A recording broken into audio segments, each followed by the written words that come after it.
မိခိုးတွေနဲ့ဖုံးမှုတွေကြမှာကဘာကြီးဟာတိတ်ဆိတ်လိုနေပါတယ်ဒါပေမဲ့အဲ့ဒီတိတ်ဆိတ်မှုကိုဖျက်ကျော်ပြီးကြောင်းမတ်ဖွယ်စက်တန်ကြီးတွေကတဖြည်းဖြည်းနီးကပ်လာပါတယ်ဝေါ်မရှင်းဆိုတဲ့ဒီဇာကားဟာကျွန်တော်တို့လူသားတွေကိုယ်တိုင်ဖန်တီးခဲ့တဲ့နည်းပညာကကျွန်တော်တို့စီကိုပြက်လဲအစွဲငေါလာတဲ့အကြောင်းကိုရိုက်ပြထားတာပါဇလန်းအစမှာတော့ကဘာစစ်သားတွေဟာ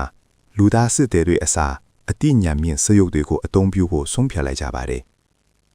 အစားပိုင်းမှာတော့ဒါဟာအောင်မြင်မှုတစ်ခုလို့ထင်ခဲ့ကြပေမဲ့တညမှာတော့စနစ်တစ်ခုလုံးကမောက်ကမထီသွားပါတော့လေစရုပ်တွေဟာသူတို့ရဲ့ထင်ချုံမှုကိုဖျက်တောက်ပြီးလူသားတွေအားလုံးကိုရန်သူလို့သတ်မှတ်လိုက်ကြပါတယ်တကဘာလုံးမှာရှိတဲ့ war machine တွေဟာတပြိုင်နက်တည်းစတင်ဖျက်ဆီးပါတော့လေကျွန်တော်တို့ရဲ့အဓိကဇာတ်ဆောင်ကတော့အငိမ့်စားစစ်သားဟောင်းတယောက်ပါ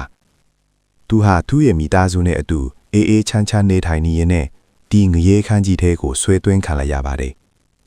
စရုပ်စစ်သည်တွေကမြို့ထဲကိုဝင်လာပြီးတွေ့သမျှလူတွေကိုဖမ်းဆီးတပ်ဖြတ်နေကြပါတယ်သူဟာသူ့ရဲ့မိသားစုကိုကယ်တင်ဖို့အတွက်ဖုံမုံတွေကြားထဲမှာအသေးအတန်ရုန်းကန်ရပါတော့တယ်စရုပ်တွေရဲ့တိုက်ခိုက်မှုဟာအရန်ကိုတိကျလွန်ပါတယ်သူတို့မှာခန်းစားခြင်းမရှိသလိုညာတာမှုလည်းမရှိပါဘူး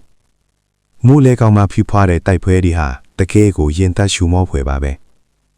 အဆောက်အဦတွေပြိုကျနေပြီးခေါင်းကင်မှာလည်းမီးလုံးတွေကျဆင်းနေပါတယ်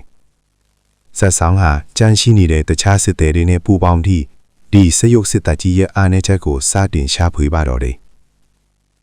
တင်မမှုတွေကပိုပြီးမြင့်တက်လာပါတယ်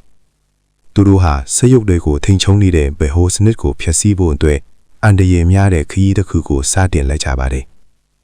လမ်းခရီးမှာလည်းကြီးမားတဲ့ဝါမရှင်ကြီးတွေနဲ့ထိတ်တိုက်ရင်ဆိုင်ရပါတယ်